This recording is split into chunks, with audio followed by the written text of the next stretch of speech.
So I reiterate here, the bill is dead.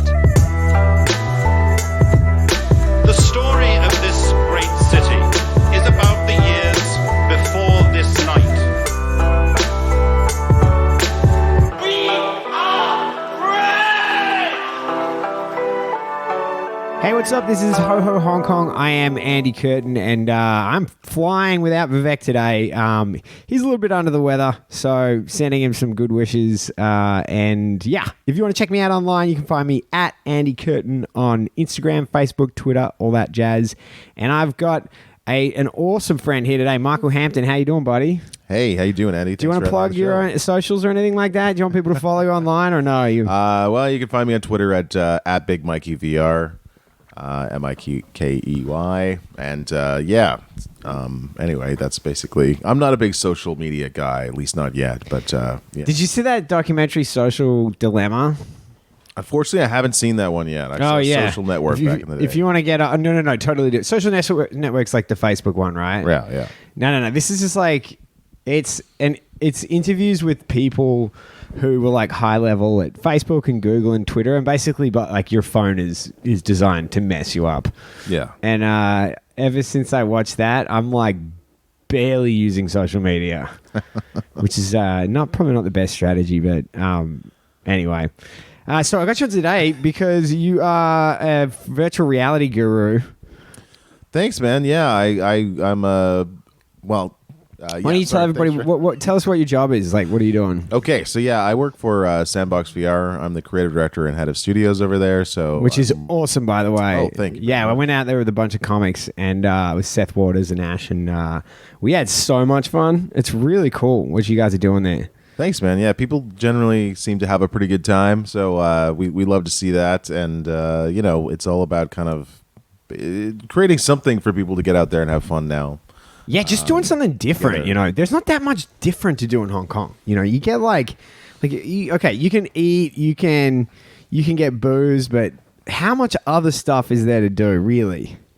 I mean, it's tough when you don't have like a place you can drive to that's out of town and go run around in a field. That's kind of how I spent, I guess, my youth. So yeah, we same. offer like a something you can do with friends that's social.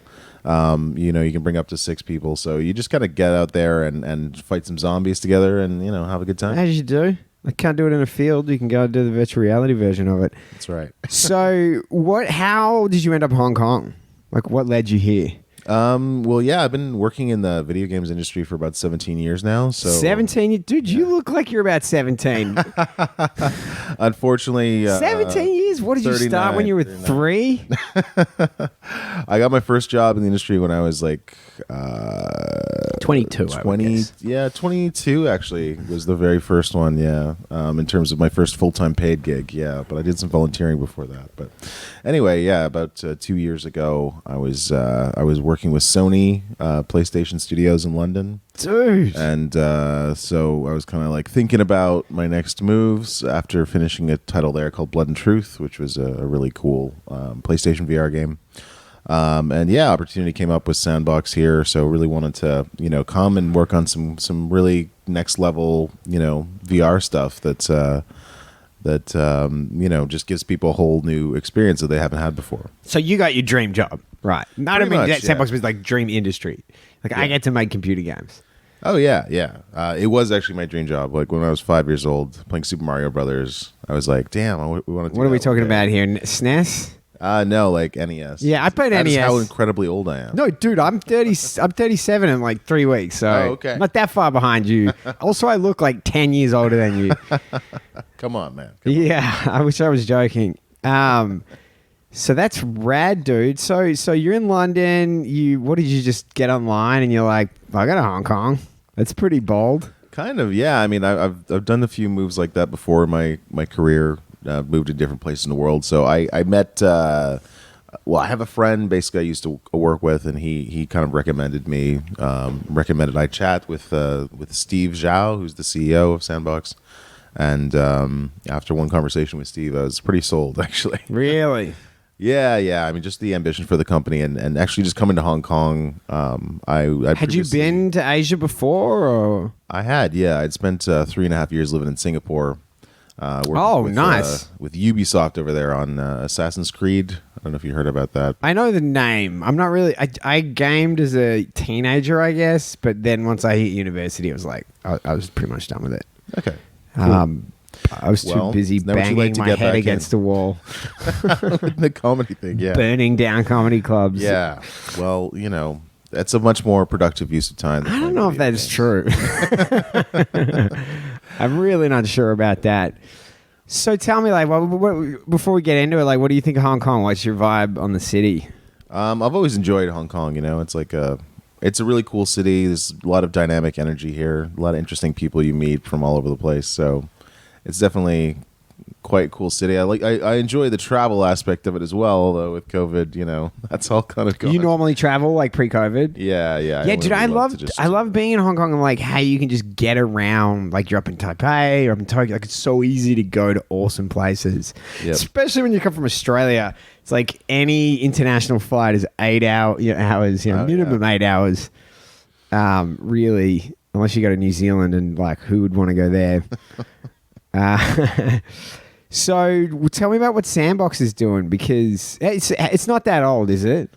Yeah, the company's like not that old at all. It's about sort of 3.5 years or so now since Sandbox opened.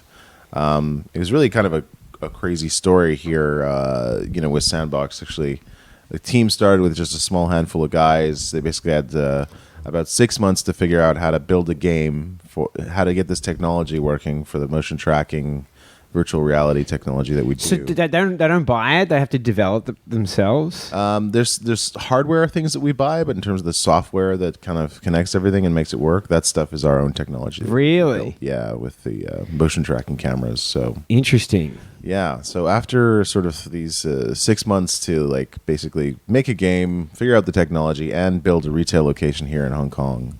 That's actually what Sandbox VR did. So within the first 6 months in the company, 6 months to make a game seems like a lot. It's really, really short, actually, to make a game. 6 months is very, very short. No, I meant like a lot to do in 6 months. Oh, yeah. No, that was insane. I meant the opposite of what I said. Yeah, so it's definitely a real challenge to get those three things done. In Were you there for that? I wasn't. I was pre when I joined, but the cool thing about it was that after they managed to get that all done in, I think it's 5.5 or something months or 5 months, and then the store was actually for 2 weeks. The store was actually sold out for the first like 6 months, pretty much, of its opening. After that, really, so, yeah, so a hot start. It was very hot start, and kind of company's been going since then. Obviously, had some interesting challenges with COVID coming and being a retail business, but we're trying to get through those as best as we can. Yeah, I mean, you guys have been. I mean, you're operating now, right? Like, you've been pretty fortunate in terms of, like, a lot of businesses have been shut for the maximum amount of time. We were closed for a bit, but we're open again now. Yeah. Well, and also, like, 4 people, no problem there. Yeah, that's true. What are you restricted to now? 6 or 4? How many people can you have in a game? What's the maximum? So the maximum that our hardware supports is 6. Currently, and then I think right now we can accept bookings of 6 again, because the lockdown restrictions in Hong Kong have been kind of eased a little bit. So I think we're allowed 6 in our stores. But check the website to learn more. Yeah, check the website, because I have no idea. How many stores do you have? You guys are not just in Hong Kong, are you? No, we have stores in the United States. We have a store in Macau, Singapore, 2 in Indonesia. 1 in Vancouver in Canada. So we're kind of all over the place, actually. But it started here. It's being developed out of here. It did, yeah. Local guys? Company, yeah. Local Hong Kongers started the company. Steve Zhao, who's my boss, started the company basically, and with some other guys who were from Hong Kong. And they've got some pretty big backing as well, don't they? The company does, yeah. So I think I read somewhere Alibaba is behind it. Yeah, Alibaba's one of our investors. So is Andreessen Horowitz, which is one of the bigger, firms in Silicon Valley. So it's pretty awesome. The partners been able to work with, And we've been able to work with some big partners and projects as well. Like, And do you get to interact with those guys, or they're just like, we give you money, you know? Well, we have like board meetings and stuff where I have talked to them and stuff in the past. You know, you answer some difficult questions on the hot seat, but So they come in and they're really active in wanting to know what's going on. yeah, definitely. You know, like it's obviously an investment, so they want to make sure that, you know, we're on the right track as a company. And Is so it something that they see, like, would Alibaba try and involve it? I don't know if you're allowed to talk about this, but would they want to try and use it in their own business, or like find other applications for it? Well, I think with any investment, you know, that if there It's like are, a strategic investment is really what I'm saying. I'd say all the investments we always, you know, with both the people who are trying to get the money and the people who are trying to invest the money are really looking for cases where sometimes the connections and having these working relationships might help other investments that they also have or other businesses. So I can't really speak to too much about that with Alibaba in particular, but you know, they definitely you know, have been a great supporter of us so far. So it's been awesome working with them. So what are like the big challenges with VR? Like what, you know, what are kind of the breakthroughs that you've had to have in the company since you started? Wow. I mean, there's just so much to figure out, you know, because it's brand new technology. It's not like, you know, you can sort of take another technology that people already know and really works and just go like, okay, this is just like that. You know, you sort of can imagine with, you know, the difference between movies and how much they've evolved in the last, you know, 30 years. It's quite different. So, and VR is such a new industry. It's only really been sort of around, you know, sort of arguably 6 or 7 years since the new wave of VR started. Like Oculus, is that the one everyone talks about? Yeah, Oculus was kind of with their DK1 headset was pretty much like the first one to kind of relaunch the wave of VR that kind of died out in the 90s before. So yeah, but the new wave of VR is pretty dope, and you know, like we're evolving really, really rapidly, but it's still such a new industry that, you know, it's like back in the old days with movies, people were trying to figure out like how to make cameras that could actually record the film, you know, and do that and figure out how to do all these shots and stuff. So it's really like the birth of this new medium with VR, and we're seeing the early days, but we're making a lot of progress. Interesting. Yeah. Hey, while I think of it, do people ever freak out? Oh, absolutely. Yeah. What happens? I'm desperate to know. Like, you know, like when I was at Sony, we had people trying our deep demo, which was like a shark kind of thing, chasing you around in a shark cage underwater. And sometimes people would just like this is like everybody trying VR for the very first time. Sometimes they would just forget where they are. They'd run into a wall, or you know, they would just. Have you had any like legitimate injuries? You know, or just people just bash their head and freak out. There hasn't been anything too serious, but you know, like there's been cases where we have had people you know, kind of forget where they are for a little bit and kind of trip or something. Occasionally it happens with Sandbox, but it's super, super rare. You know, we have a lot of safety precautions in place, so we try and keep everybody safe that comes. But, you know, it can happen if our guests kind of like forget, you know, to just keep their balance, basically. Yeah, I feel like it was pretty clear when I was there. At no point did I feel like the walls were like uncertain where they were. Mm-hmm. Yeah, I think people just kind of get caught up in the moment on rare occasions and just kind of forget and start running.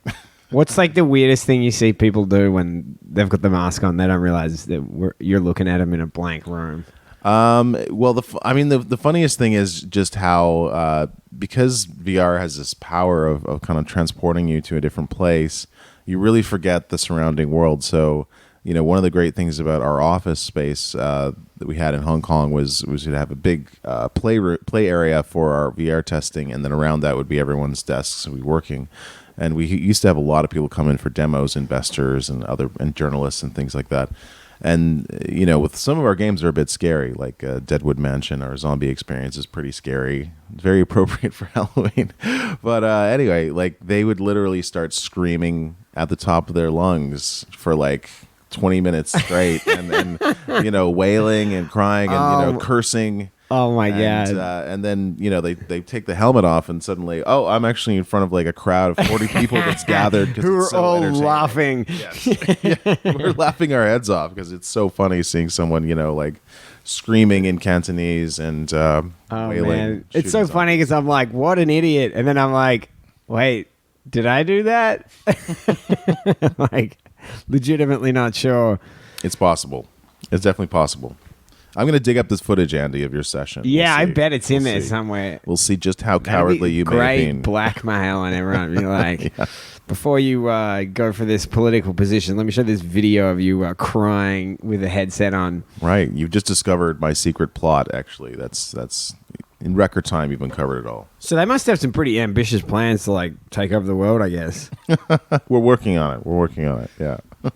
What's the direction they want to go in? Is it just opening more? Is that they're focused on like the technology, or they getting more stores open? Or where do they want to take it? Yeah, I mean, we want to kind of, our ultimate vision is a holodeck in every neighborhood. It's basically what we call our experience rooms. Holodeck. Holodecks, yeah, kind of. Is that your name, or is that the name for like virtual reality? That's that term is actually a term created by Star Trek. I didn't know that. Okay. You have to be an enormous nerd like me, I guess, to know that. But, it's a Star Trek term, which basically the holodeck in Star Trek was like this room you could go into, and everything you could. It's like being in the Matrix, basically. Yeah. But it's just for your entertainment. So that's kind of like what we want to deliver. That's our ultimate vision, is to have In every neighborhood of Hong Kong. of the world. Of the world. Damn, they really are looking for global domination. Like we want to be like movie theaters of virtual reality, kind of same kind of vibe. But there must be other, people out there doing the same thing in different places, right?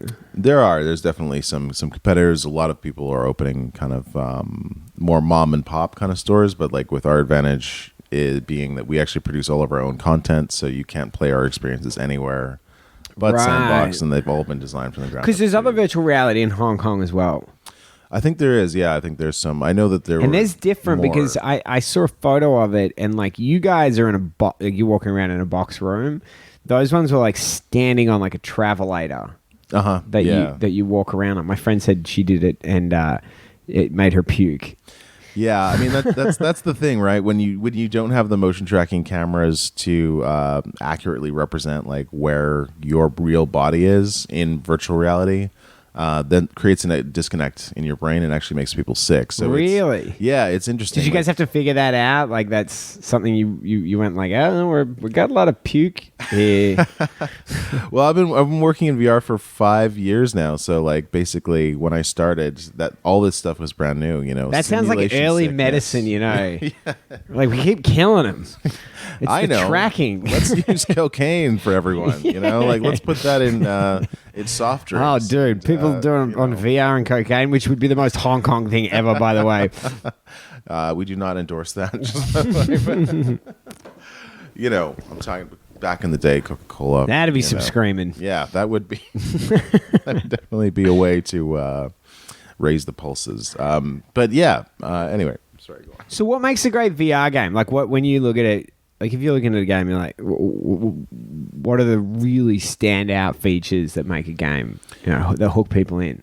VR is really all about just trying to remove every layer of your brain going, no, this isn't real. So like you have to there's a lot of things that work in like traditional video games, like hot points, like you see your score, in the arcade, if you remember, like, you have this like 2D elements and text and stuff in front of you.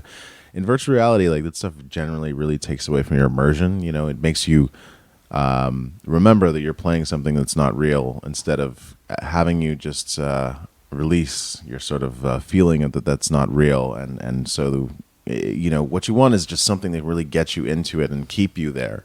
So the best real experiences are the one that basically gives your brain the freedom to enjoy that believability of the world that's been created. Some of them you got one that people fight, right? Like it's a fighting game. Yeah, we do. I can see that going badly.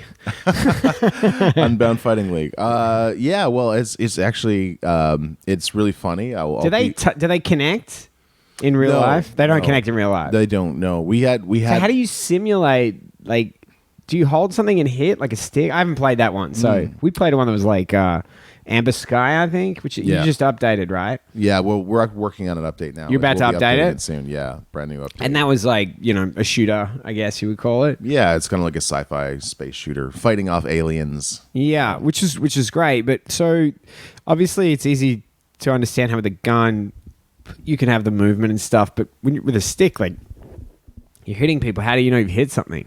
So you're actually just using like what we call a wand in your hand. So the wand is not much bigger than your hand, and it actually has this like protective kind of rubbery shield around it. Right. So we actually don't have people often connecting with their hands, but that's like the most common thing because like you're sort of swinging as if you're swinging the sword but without the blade. So you're just swinging like the hilt of the sword. Got it. The rest of the sword is virtual. And so I thought you gave him actual sticks. No. No, we tried that, and then people After killing 9 people. Yeah, several of the victims' Yeah, what if families we are don't still use suing actual us. swords, given they're not going to see them anyway? Yeah, it was a strange direction we started with. No, it was cool though. I mean that project, we did have to figure out a lot of safety features because when we started testing it at first, we didn't have any of the safety features of the game in place, and so our staff member were sometimes hitting each other, including one time we had the paramedics visit the office due to somebody catching a punch accidentally in the headset. But no, it must have been a big punch for an ambulance. yeah, well, he had a virtual reality wasn't it? headset on, so no, it wasn't. I mean, he wouldn't have got up if it was me. Yeah, that's what I'm saying. But yeah, no, it was an interesting challenge to like figure out how to make this actually really safe for everyone to come in and play. But yeah, we haven't had any significant incidents since we launched it, so it's great. Yeah, that is super cool. So what else, like, because virtual reality, as you say, is like kind of it's advancing a lot right now. Yeah. Mm-hmm. What else is happening other than? Is it just for gaming? There must be other stuff going on. Oh, like, yeah. Do you interact with like augmented reality or any of that stuff? I think all these technologies are kind of a lot of people are saying it's kind of merging. It sort of will, I think, at some point in the far future, sort of VR and AR will sort of just become, XR or whatever, and we'll just What's like XR? it's like cross. It's like That's mixing the two of them. yeah, mixed reality. So it's kind of like That's where people are going to go insane. I think so. I mean, let's hope, right? Yeah, that's no more so than now. Maybe, but we can actually solve problems. Like we are seeing a lot of medical applications for virtual reality. Oh yeah, happening. So, for example, if you're getting physiotherapy, like I had, if you can see this, it's really, really great for the audience at home. Oh, but I've bro, got that is a enormous serious scar on my arm, and yeah, from bashing someone in a virtual reality room. No, I was when I was 12, I invented a sport called street surfing involving rollerblades, a water skiing cord, and my friend on a dirt bike, and no helmet or pads because it was the 90s. How old were you when you did that? I think about 12. What did you land on? I landed on the curb and shattered my arm from elbow to shoulder pretty much. At 12 hours of reconstructive surgery, 6 months of physiotherapy, and I can bend my arm again. But the thing about it that they're using virtual reality now in medical is you can actually distract someone from the pain of physiotherapy by putting them in VR, giving their mind a different way to occupy itself. So why don't you just give them an anesthetic though? Well, with physio, they generally don't want to anesthetize people because it is such a frequent treatment. Like some people need it, that is multiple times a fascinating. week when they're trying to recover from certain injuries. So That kind of reminds me of like some episode of like Grey's Anatomy or something where this woman like want to be hypnotized during surgery instead of anesthetic. Yeah. And it was like going really well, and then halfway through it, she was just like, "Wah!" That seems like a terrible, terrible doctor who would agree to that. Yeah. I mean, I wouldn't be performing surgery on people who are awake generally. no, I certainly would only do it if they had a virtual reality helmet. Yeah. That's my rule. Yeah, that's, or if you had one on, during the surgery. At least then you can see. It's like, it's not my fault I hurt you. I thought you were an alien. Right. So Exactly.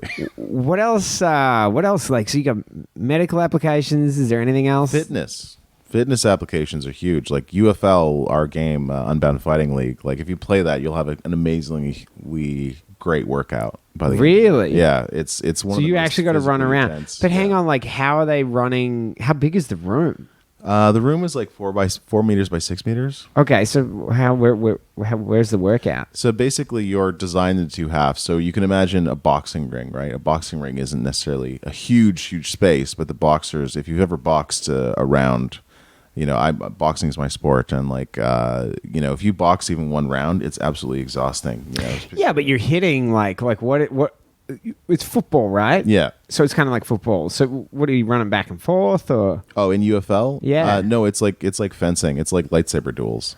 So all the energy, goes from your swings. I thought it was like a blocking, football league thing. Dodging out of the way. No, it's basically like fighting. It's we have like weapons, Ultimate Fighter. Yeah. Swords, spears. You get like Wolverine style claws in the game, which are pretty dope. That is very cool. Yeah, and you just bash your friends in a nice, safe way, and no one gets hurt. So it's a lot of fun.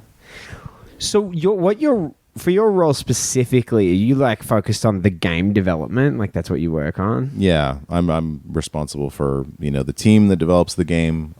Figuring out like how to make people have fun is basically my job. And do you just take because how many games do you have now? We have 5 different experiences. It must be now. pretty hard to add an experience because you got to get an extra room or cut an experience or. So basically, all of our rooms support all of our experiences. So it's All the rooms are the same. Yeah. So if you imagine, well, some are different size wise. Some are bigger, some are smaller. But that just that value is just dictating the size of the group. Got so it. 6 players go in a 6-player room. 4 players go in a 4-player room. Oh, right. Yeah. Is there anything like do you feel like you're restricted? There must be some restrictions in only having people in that size space.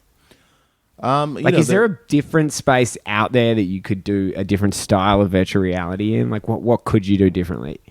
Sure. I mean, there's certain virtual reality, I guess, locations which have a larger space. And I think some in other countries which have a really huge space, even like an arena and stuff. That's what I'm thinking, right? So you can do that. I guess Not the most obvious thing to do in Hong Kong. In Hong Kong that would be a challenge, but I think the other thing that it lacks is like we actually want people to be together when we're playing Sandbox VR. Like we want you close to your friends so you can interact with them.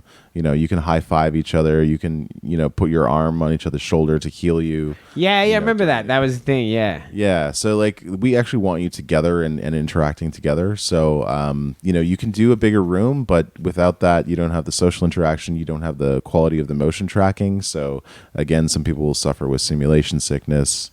When you have not good tracking quality and stuff. So there's some advantages to each kind of setup. So could you talk me through that? Because I don't think I fully understand it. So tracking quality, that means the movements that you're seeing don't match your actual movements, and then that makes people sick? That gives them motion sickness? So basically it's a process in the brain which is there to protect you from being poisoned. So imagine you're a caveman. Back in the day. am. Imagine you're an uncultured person, doesn't shower very often. I'm with you right now, buddy. I am there. Yeah. I mean, the odor is fine. I'm getting used to it. But like back in the day, if you're a caveman, you don't really know necessarily what to eat, what's good for you, what's not so good for you to eat, what's poisonous. So you eat a bunch of berries, and then after a while, your vision starts to blur. And your body says, okay, it's time to sit down. It's time to like rest for a while and like let this poison go through our system so we don't, die basically. By doing something stupid like eating more berries. So this like sense that we have basically it detects when there's an irregularities between what we see visually and what we feel physically. So that, when you see triple of something, if you've been drinking to big excess. I don't know what that's like. Then you're obviously, you start, you'd never would have experienced that. No.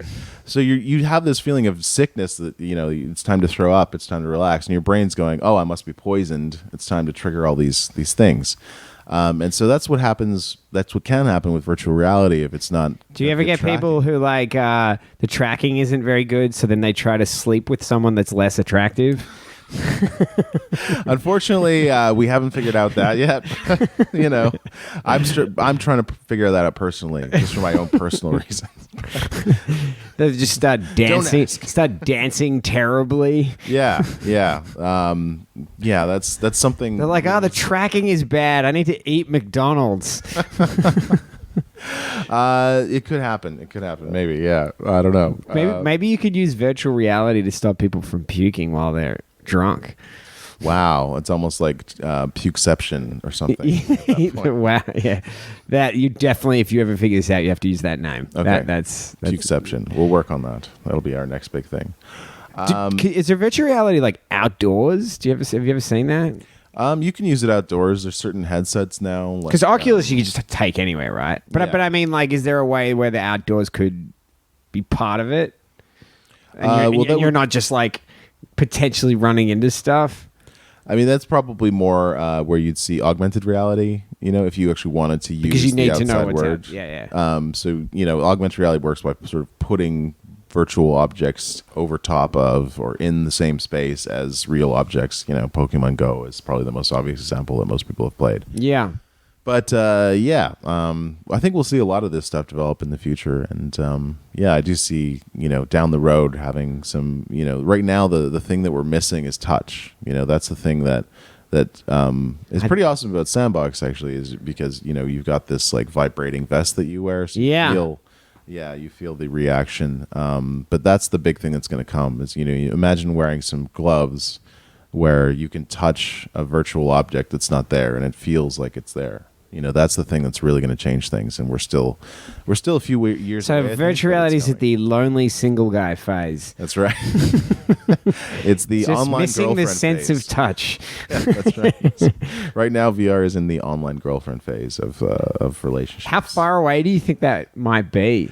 I mean, it's sort of always in that constant sort of it's 5 or 10 years away. So I'm going to have to say it's 5 or 10 years away. But I hope. Is that like a permanent thing? Like, is that like when you ask a Chinese person, it's 5 minutes, and they're like, it's really an hour?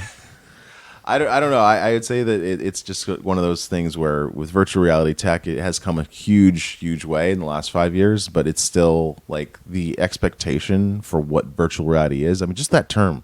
Virtual reality, it makes you think all these thoughts and pictures in your head of like how amazing this is going to be, and it is amazing the stuff we can do these days with the technology we got. But there's clearly a long way to go. More, that we can do once we have the technology. So it's exciting.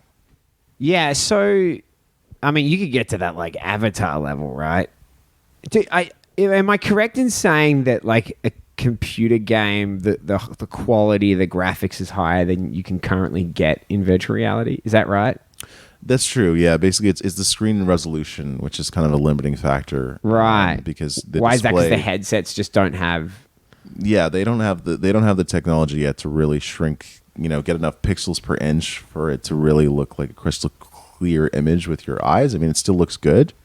But in the future, we're going to have crazy amounts of pixels per inch, and then that way, you'll be able to see a display that really helps even fool you more into believing that you're in a real place that's just virtual. That's going to get like total avatar, right? Like, yeah, that's the goal. I mean, there's even. It's all kind of sci-fi, but there's possibilities down the road that we might be able to plug directly into the brain, and obviously that's what Elon Musk talks about, yeah, with like Neuralink and stuff.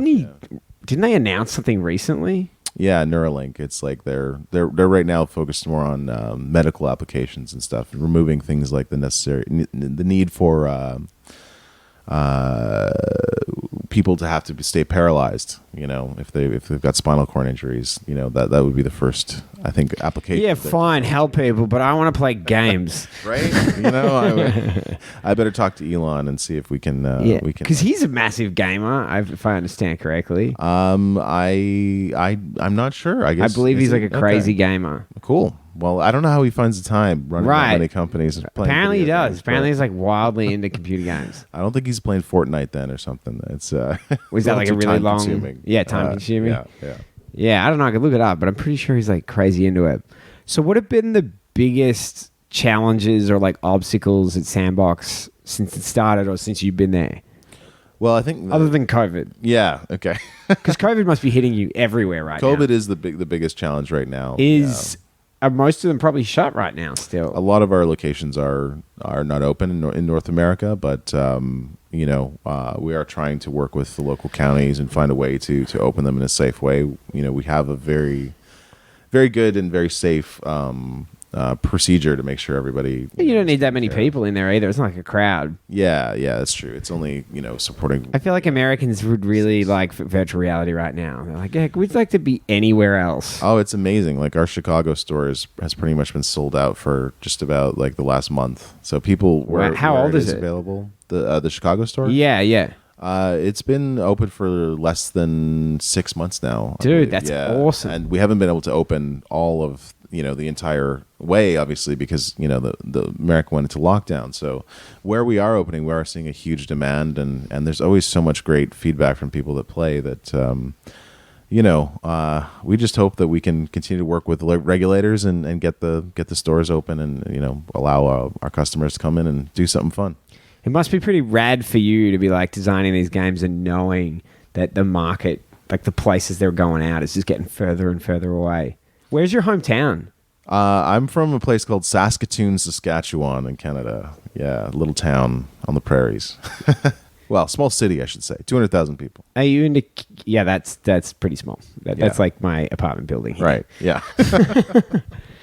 That's a neighborhood in Hong Kong. Yeah, very true. Not even a neighborhood. Yeah. I mean, where you are now, like we're in Jordan now. I believe that Mongkok is the densest place on earth. Wow, that's my understanding. That's amazing. And people probably look that up and just prove me immediately wrong. But neither of us know that it's wrong. So yeah, well, in 10 years you'll be able to Google it on your Neuralink in your brain, and then you won't be wrong before. That was the thing that Musk was saying, is like to think of like the use of a phone or a computer as like a bottleneck in getting the information that's out there, and that the Neuralink just speeds that whole exchange up a lot. It's going to be cool. We're going to see what's happening. Yeah, but the problem is it's like you'll have access to any information. It's like, do we know how the internet works? Most of the information is wrong and like actively misleading. That's true. Yeah. People, that's risky business, plugging that stuff into your head. We're going to see. It's going to change the world, I guess, in ways that we probably have no idea yet. Much like the internet has. Yeah.